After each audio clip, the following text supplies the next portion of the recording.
To answer this question, we need to first address a common disagreement. That is, should religion play any role in the function of a state? Many argue one should dismiss their religious opinions and partake in politics from a secular perspective. Others argue anyone with a religious opinion has an obligation to their faith to represent their religion when partaking in civic duties. We must first address this issue before we can determine if Christians should vote for any particular party. Should religion influence politics? Whether or not one's morality should affect one's civic duty is a point of contention between the religious and secular world.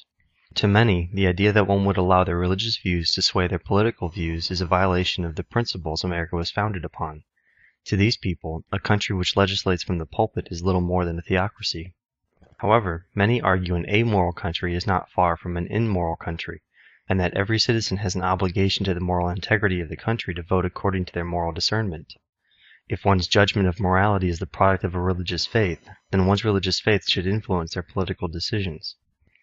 It was not the desire of the Founding Fathers that religion not influence politics. Certainly, the Founding Fathers did not put aside their religious opinions when constructing this nation. This is made evident by the clear religious undertones found within the Declaration of Independence and the Constitution. It was the desire of the Founding Fathers that politics not influence religion, not the other way around. If this nation's founders were unwilling to overlook their own religious opinions when designing this nation, it would be unrealistic to expect the citizens of this nation to overlook their religious opinions.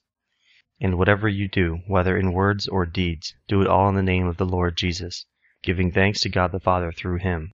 Colossians 3:17. Should Christians vote Republican? Traditionally, the Republican Party has been associated with Christians.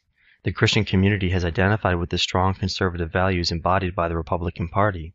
The Republican Party's position on issues such as the traditional family, gender roles, religious faith, and drug usage have defined the Republican Party as the moral party and placed them in line with the values of the Christian religion. The Democrat Party has generally failed to appeal to the Christian body. Concerned with government support programs, unions, and freedom of lifestyle, the Democrat Party is perceived as more humanistic than traditionally moral. Where the Republican Party is typically pro-God, the Democrat Party is typically pro-man. This is not to say the Democrat Party is strictly non-Christian. Certainly the value the Democrat Party places upon helping one's fellow man is a value shared by the Christian faith. It is important we do not mistake Christian as synonymous with Republican. It is the responsibility of every Christian to evaluate each candidate, whether Republican, Democrat, or otherwise, and determine which candidate best represents your faith as a Christian.